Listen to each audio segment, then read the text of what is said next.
বাবু বলটি রিসিভ করলেন। ও ইমান কাকা, বলটি শুরু হয়ে গেছে।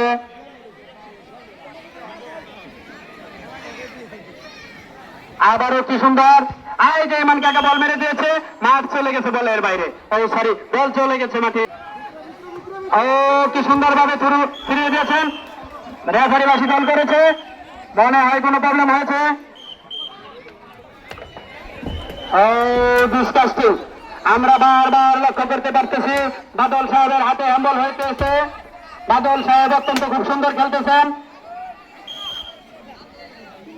দুঃখিত, জার্সির পকেট নাই, নাহলে বাদল সাহেবকে হাত পকেটে রাখার জন্য বলতাম। খুব সুন্দর খেলা হচ্ছে।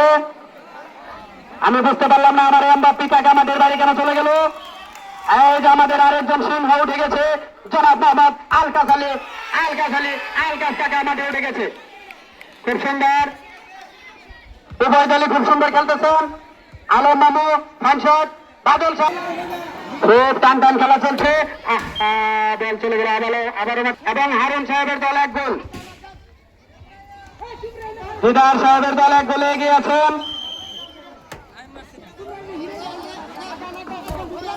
খেলা চলছে অত্যন্ত সুন্দর, পাল্টা আক্রমণ।